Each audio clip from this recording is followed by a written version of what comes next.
Assalamualaikum dan selamat sejahtera semua. So hari ini adalah sambungan kepada topik 5.1 yang lepas, iaitu ferrous metal.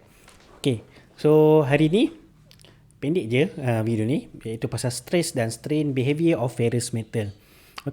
Berkenaan dengan stress dan strain ni, ada beberapa terminologi yang awak semua kena tahu, iaitu yang first of course adalah stress, yang kedua ada strain, elasticity, plasticity, ultimate limit strength, yield strength, and then modulus of elasticity. So kita mulakan dengan first, iaitu stress. Stress ni secara generalnya, kalau awak semua tengok sini, sekejap.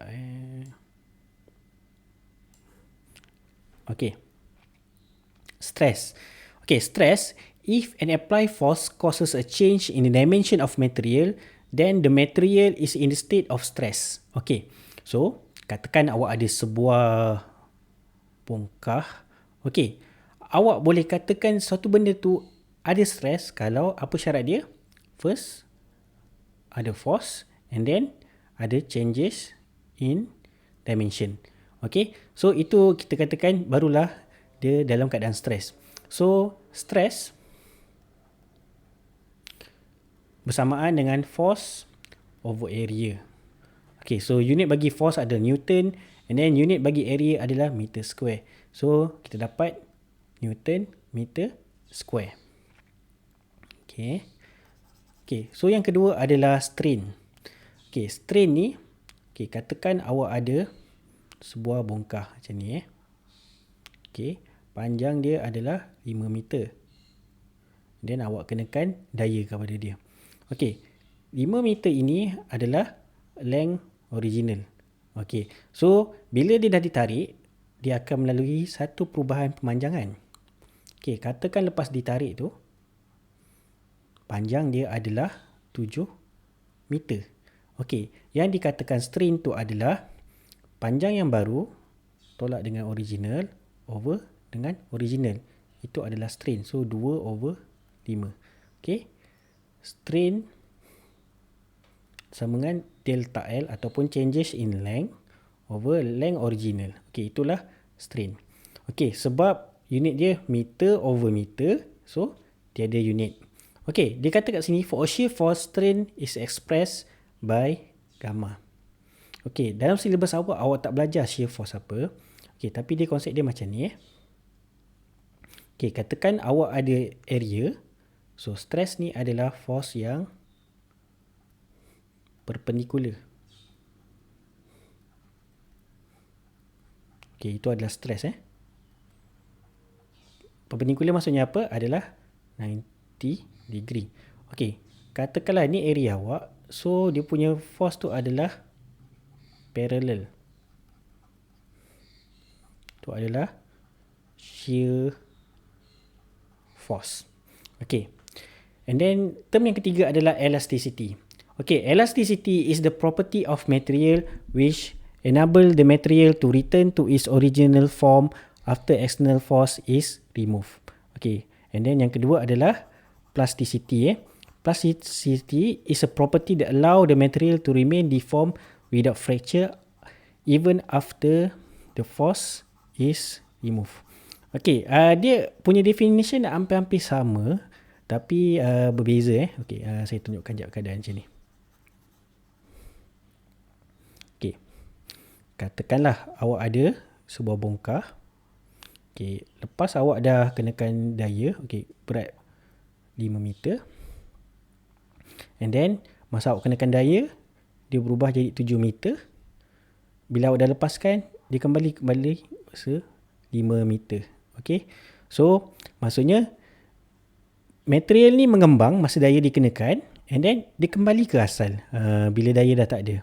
So itu adalah elastik. So maksudnya material berubah dimension, tapi dia return to its original form after the external force is removed.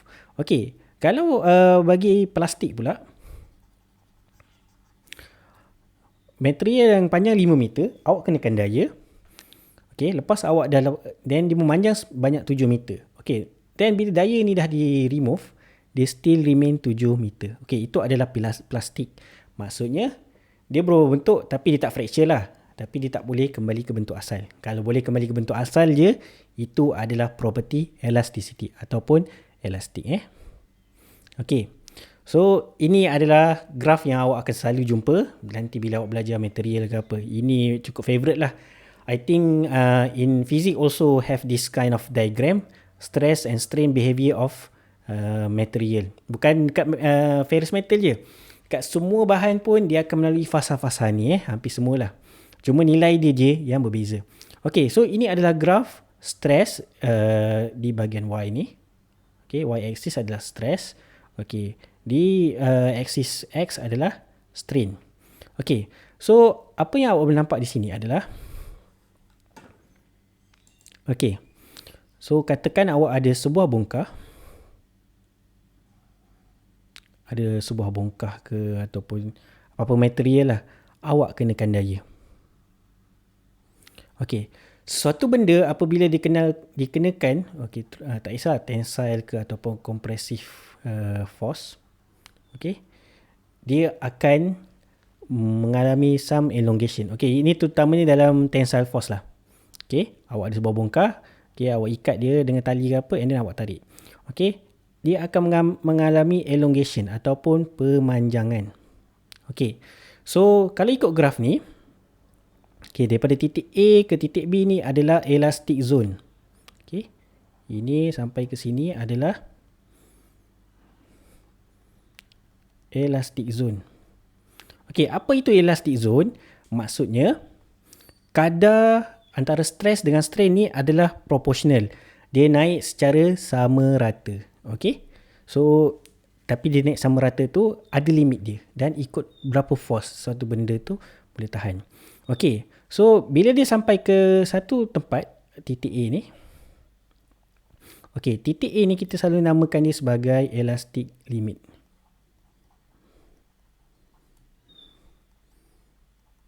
Okay,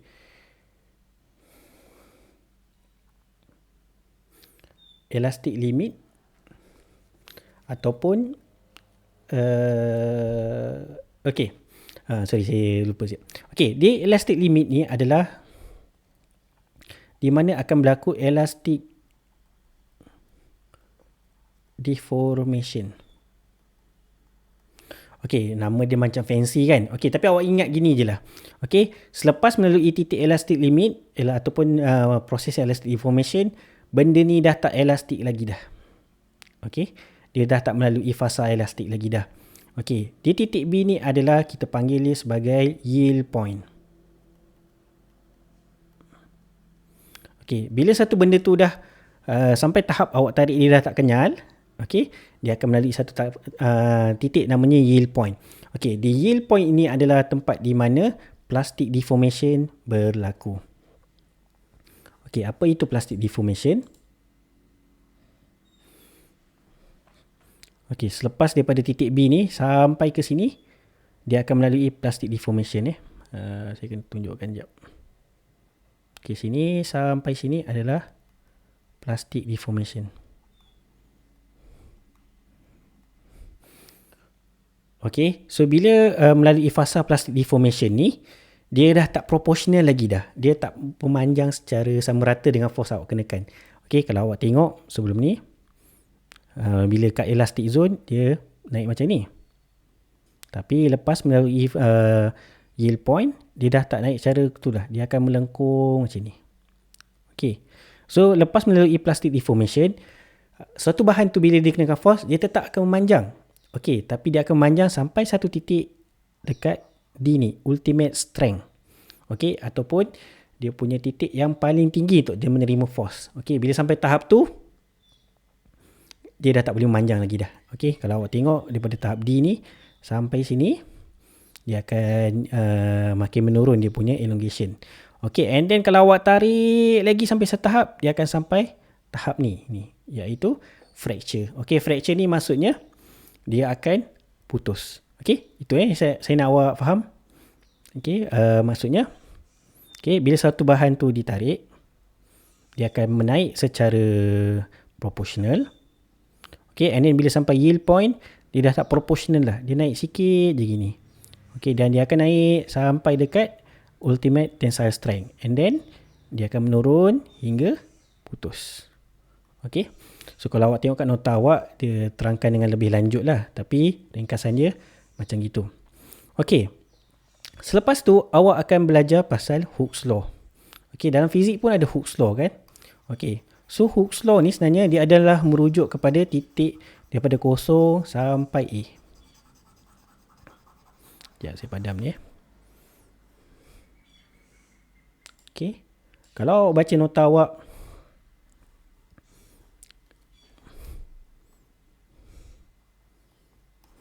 okay. Okay, Hooke's Law berada daripada A sampailah kosong. Hooke's Law. Okay, dia menyatakan Hooke's Law within the proportional limit straight line, strain is proportionate to stress. Okay, so itulah Hooke's Law. Elastic zone tu adalah Hooke's Law, sama dengan elastic zone ataupun stress proportion to strain. Itu adalah Hooke's Law. Okay, yang modulus, formula dia sama dengan stress over strain. Okay, simbol stress adalah ni. Strain adalah ni, epsilon. Gamma over epsilon. Okay, yang modulus adalah is a proportionally constant, iaitu stress over strain. And then it is a measure of the ability of material to withstand changes in length when under lengthwise tension or compression. Okay, so dia adalah measure ability suatu bahan tu untuk mengalami perubahan dalam length bila dikenakan tu. Okay, so yang modulus ni adalah selalunya dia akan kaji daripada 0 sampai A ni lah. Bila sampai plastic deformation ni dah tak pakai dah stress over strain ni sebab dia punya ni dah tu. Selalunya kita akan nak kaji tahap sini sampai sini. Okay, so saya harap faham lah So stress and strain and then Hooke's Law. So yang penting awak kena faham je titik-titik tu. Okay, saya ulang. So kalau satu bahan tu dikenakan daya, dia akan mengalami elastic zone daripada 0 sampai A. So dia akan sampai ke elastic limit ataupun yield point ni. Okay, selepas daripada yield point ni saja, dia akan mengalami plastic deformation. Okay, so bila mengalami plastic deformation ni, dia akan menaik tapi dah tak dengan kadar proportionate. Okay, dia akan naik sampai satu tahap dekat sini. UTS, Ultimate Tensile Strength. Okay, bila awak tarik lagi, dia akan fracture. Okay, so itu je untuk stress dan strain. Saya harap anda semua faham. Dan buat latihan kuis yang saya sertakan dekat bawah kat dalam Google Classroom ni. Okay, thank you. Assalamualaikum.